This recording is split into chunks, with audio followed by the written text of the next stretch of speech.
Welcome into Turnkey on Queen City News Plus, your go-to show for everything real estate. We talk about the latest market trends, do's and don'ts of the industry, and provide expert advice on navigating this dynamic landscape that we call home. We have a really interesting episode today. It's about two of the top closings in the Charlotte area. Yes, we are in a room of record breakers here at Queen City News Plus. We have Tom Bramhall, Liza Caminiti, and Liza, your son is joining us as well, Julian Barker. Welcome, everyone. Thank you for having us. Yep, thanks. So we're in a celebratory mood today. Yes.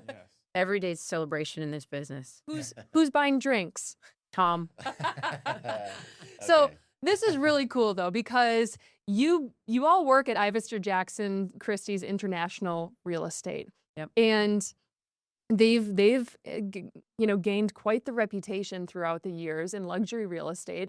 And this is by no means an ad for them, but Liza, you made a record-breaking sale out at the Quail Hollow Club, $15 million, and Tom, you broke that not even 2 months later for $15.25 million.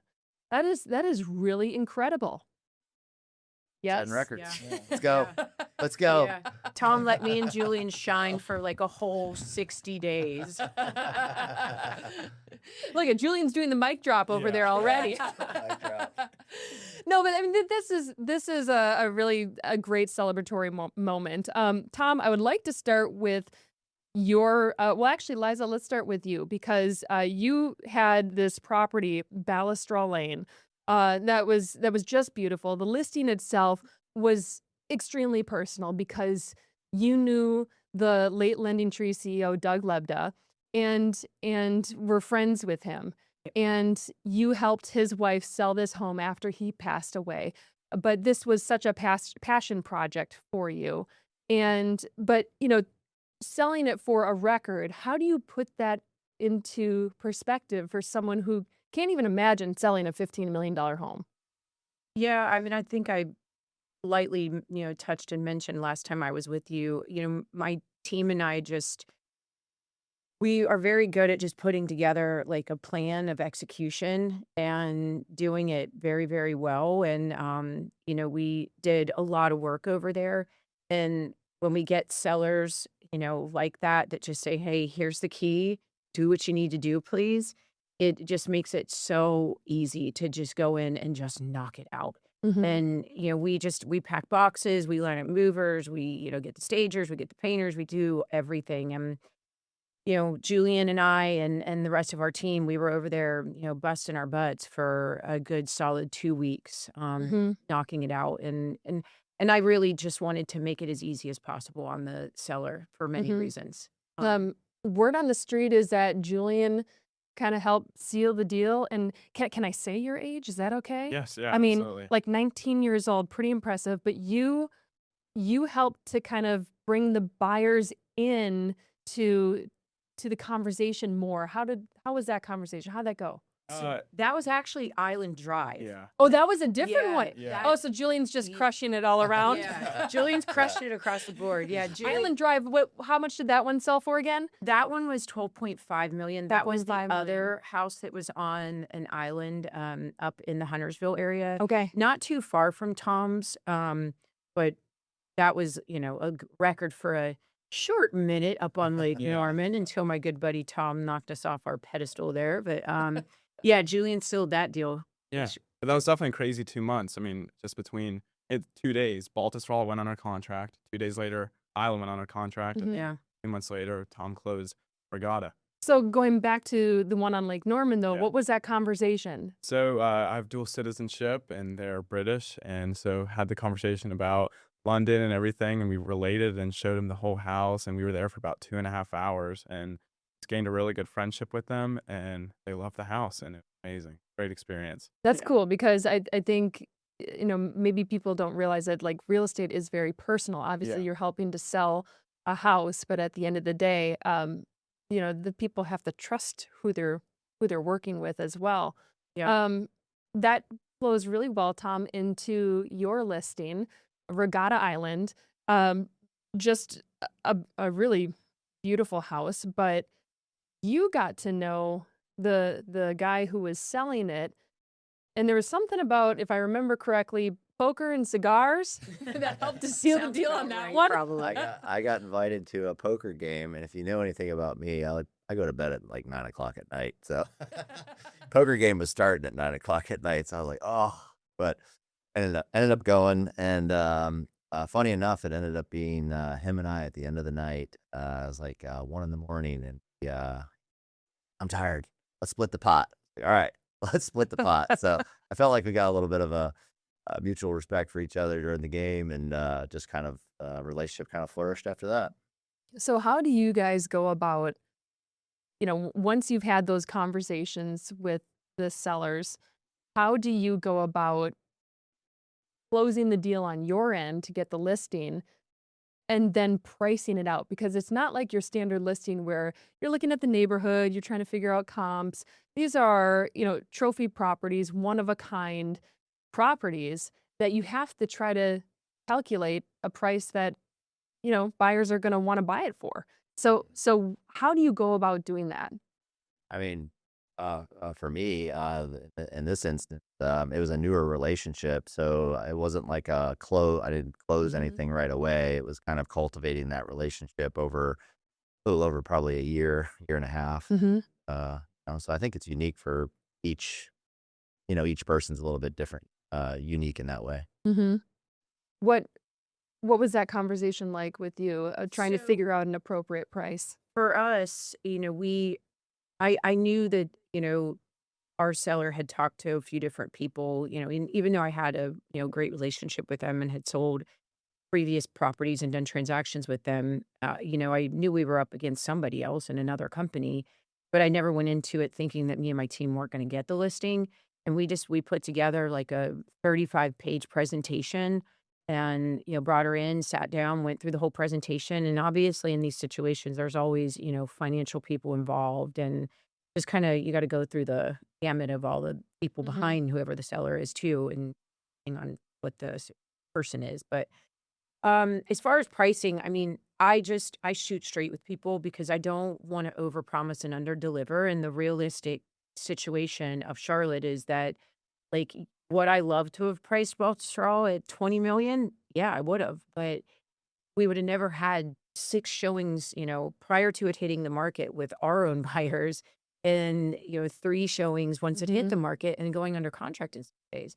We just wouldn't have done that. I And mean, so going under contract in a week, I mean, that is truly impressive, and I think you closed in 23 days. That's what MLS said, Yeah. at least. yeah, Yep. So it was a that quick is closing. also very impressive to have that quick of a closing. Obviously, you're not waiting for, an appraisal or the mortgage to get approved or anything like that. You're usually dealing with cash buyers at this type of price point. But, how do those conversations happen between the buyers and the sellers? And obviously, you've got the real estate agents in the middle. But how does that differ from your typical sale of maybe a house that's, five to $700,000? How do those negotiations with luxury real estate differ than average Joe buying a house? Baltusrol was a little different, Morgan. That was like a Hallmark movie. That was a first for me. It was kind of what you maybe would see on like a real estate show. And It happened they were fast. in the pool house. Their agent and her father came out of the pool house, walked towards me in the kitchen, and they were like, "We've got an offer, and we need an answer right now."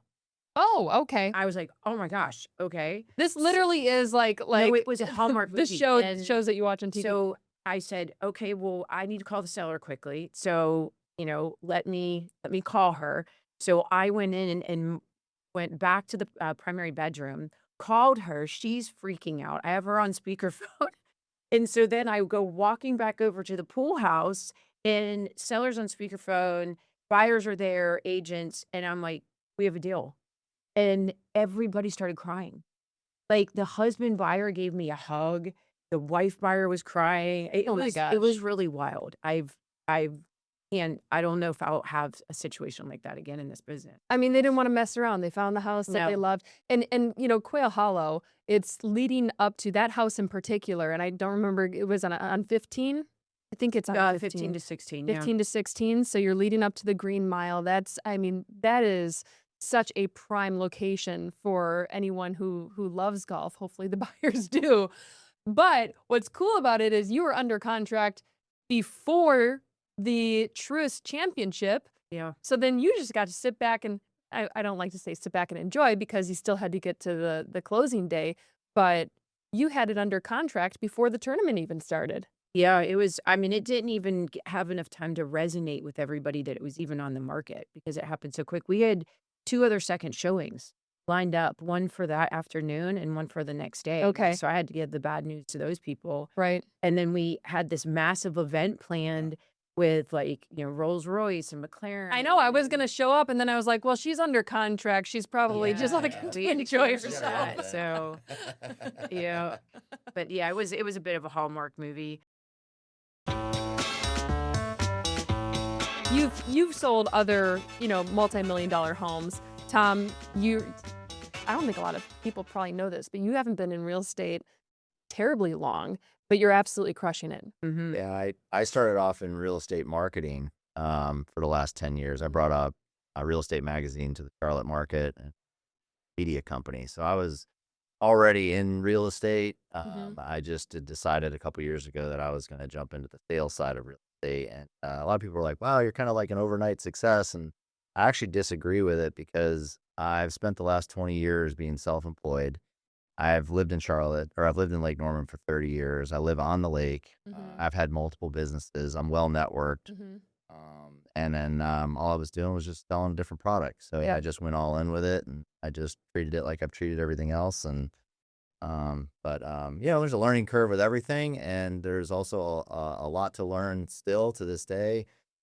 So yeah, I'm humbly excited that I had the opportunity to list this home and list others. Looking forward to what comes next. Yeah, I think it's safe to say you know how to market. And you even included Finley, your daughter, in one of your recent marketing videos. And I think at the end of this one, she asked if you could buy her a pony, which I don't think is an unreasonable request considering you just sold a record-setting property. Every dad that I know that has horses are like, stay away from the horses. Yeah. Maybe like a miniature pony. Yeah. But so wait, going back to the negotiating aspect of it, what has been your experience with negotiating in luxury real estate versus negotiating for a property that might not hit that type of a price point?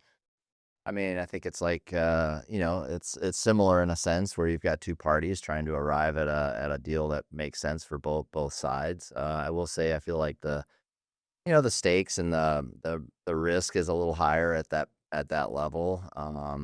Personally and professional. I think for everybody. I think for the attorneys, I think for the buyers, the sellers, the realtors, the firms. I think everybody has a higher, risk assessment there, and then also a higher win as well, at both sides.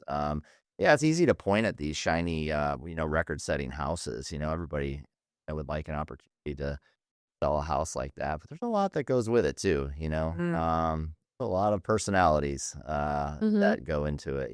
So sometimes managing the personalities is sometimes the biggest part of it. hardest part. Okay, interesting. So you mentioned some of the risks involved. What would you say is, and anyone can answer this one, is the top risk? Well, I think just like, legal stuff, making sure that your I's are dotted and your T's are crossed, with surveys and paperwork and all of those. Okay. Yeah. In your opinion, what is the quickest way deals get killed in luxury real estate? I think when people get too strong of a personality, and you have to read the room. Like Tom was saying, these types of clients aren't where they are for no reason, and they have big personalities and strong opinions, and they're very successful, and they're extremely intelligent and very business minded. And I feel like some agents don't understand how to read the room and step back a bit. Even in negotiations and during the transaction process, some people, they like to buff their chest up and, I got to be the big shot. And it can get really tough being in transactions with agents that get like that on the other side. And I always tell everybody, and we're all trying to get to the same goal. We're on the same team.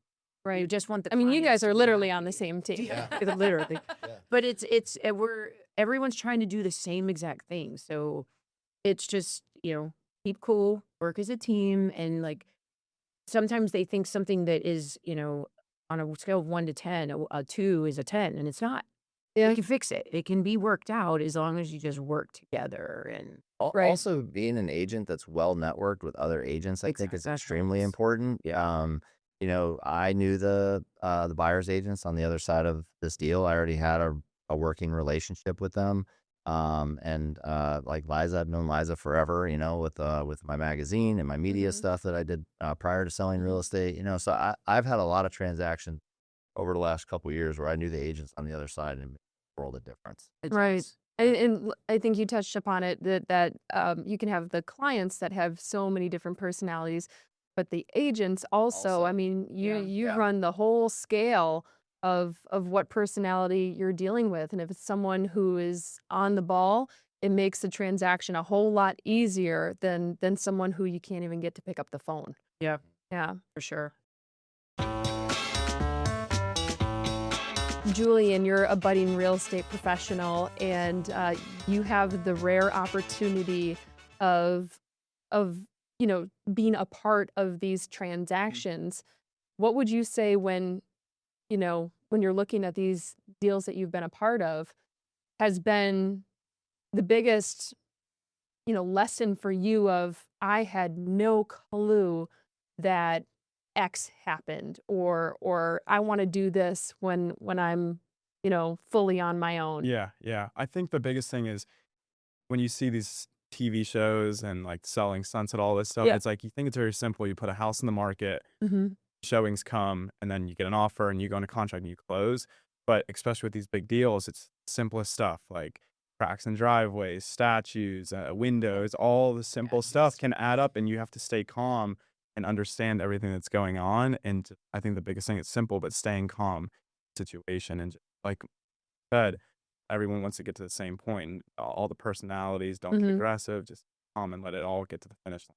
I'm gonna need you guys to elaborate on the statues. That word, I literally just got the worst PTSD from hearing him say the word statue. Ew. Yeah. What's the deal with the statues? It's just there's on the island sale, there's a lot of, like I said, a lot of stuff that goes into a home. Mhm. Like there was about 20 statues on a property, one was missing, and you would think that'd be a simple thing, but stuff like that can end a deal. So staying calm in that situation and helping all the parties come to an agreement is the biggest thing. Yeah, and I think to that point, a lot of times people selling the property don't maybe fully understand what needs to stay Yep. and what you can take with you, Yeah. and fixtures, and suddenly some things can. And I don't know if this is what you're referring to, but suddenly some things can just disappear magically because they mean something to the sellers, and they maybe didn't understand or thought they could get away with taking it with them.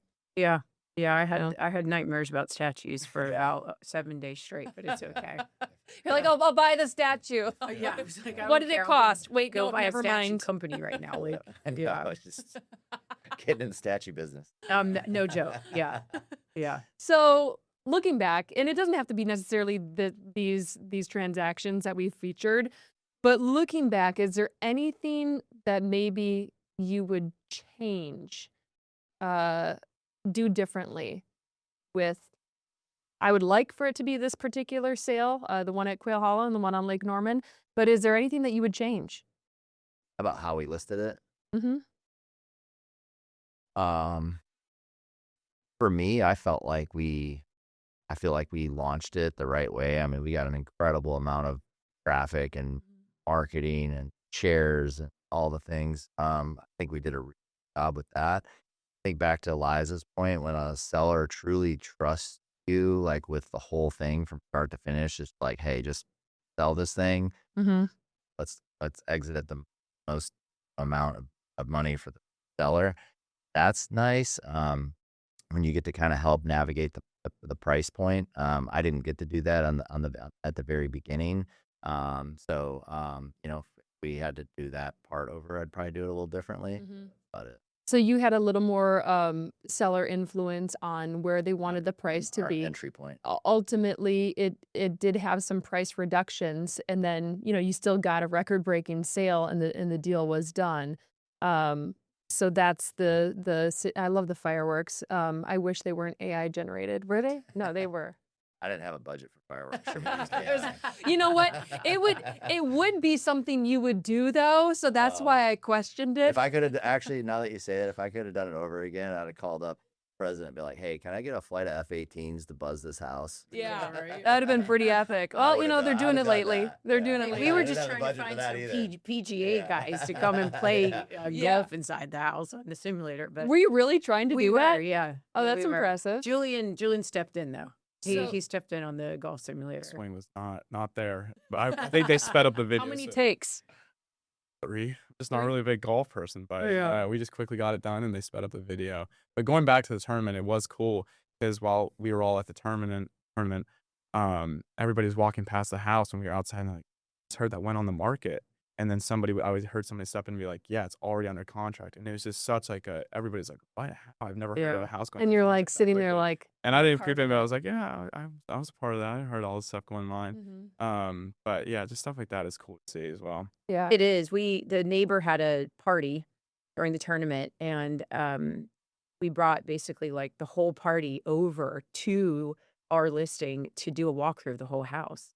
So it was really neat, just getting everyone's reactions and stuff because a lot of people just didn't have a clue what that house looked like Mhm. inside prior to the market. Well, you never know who could be your next client. I mean, True. Yeah. that could very well turn into they thought you did a great job with that property, and they call you up and see what happens, right? Yeah. Yeah. Is there anything I missed talking about these record-breaking listings other than that you guys are definitely buying drinks tonight? Yeah. Yeah, supposedly. Yeah, I'm buying drinks. Let's go. Wait, oh, on that point, sorry, I'm always thinking of more questions. Yeah. When you close on a big transaction like this, there are people who are going to wonder, what did you buy? Did you turn around and buy something to celebrate? So me personally, I actually just went on a vacation, but what's interesting about it, it would appear that I bought a vacation because of the sale. That was actually planned last November. Yeah. It just Yeah. happened to happen that it You do go on lined some up. pretty cool went the vacations. day Yeah. a day after. But I actually I don't know. Mm-hmm. We We- actually went on a vacation. We with went the to seller. Miami in Julie. We went to Miami and which we love Miami. So but it was we go down to Miami like every 2 to 3 months, and it's Mhm. just kind of the timing of it really just Oh, lined up. yeah. But yeah, it was nice. I wouldn't say though that we like went down there, with our chest all puffed up in like this celebration mode. Definitely proud of ourselves for sure. But we were also still working on Island Drive at that time too, and wanting to get that to the finish line and to the closing table. So, and we're just constantly pumping. We've got so much pipeline right now, so our brains don't really stop. Yeah. Well, Well, there's just a lot that goes into it too. So you would think that like, oh, you get this, big commission, you just go spend it on what are you gonna buy, and it's really just got to be smart. You still got family to take care of, you still Yeah. got staff to take care of, you got a pipeline of business, you got clients that you got to take care of, and there's an investment that goes into it. So I think it's kind of you celebrate it, obviously, you celebrate the wins, but then you gotta move on. Gotta move on. I had a feeling that's what you guys would say because I think a lot of people think you, again, go out, buy a boat, buy a new car, whatever, buy a pony, Yeah. right? Hint, hint. But at the end of the day, it's your job. And while this is a good year, you just never know what next year could bring for either your family or lifestyle or whatever. And, investing it, probably great strategy. Go out and celebrate, go to Miami, right? But at the end of the day, there's a reason that you guys get these listings and continue to. Clearly, you're doing a really great job. Thank you. Yeah, thanks. Yeah. And Julian, you sound like you have a great career ahead of you. Yeah, I'm very excited and Yeah. it's great to have an influence like my mom here. And it's one of the things that's like going off of that. I always thought commissions, all that stuff, but after these went under contract, she didn't talk about how much money she was making with the percentage was she was making. It was more of like, okay, who can we help out next Mhm. using this strategy that we put on Mhm. these houses, which I thought was really Yeah. Well, and ultimately, Uncle Sam gets a cut too. I was gonna say, then there's that T word, the tax word, that like Oh, It was yeah. like, 30%'s gone okay, as soon as you get it. Jeez, Right. that was a lot taken out of that Yeah, paycheck. yeah. Liza, Tom, Julian, thank you so much for coming on Turnkey and talking about your real estate success. I hope that it continues for you all. Thank you very much for Yeah. having us. To everyone else out there, thank you so much for watching this latest episode of Turnkey on Queen City News Plus. We'll see you next time.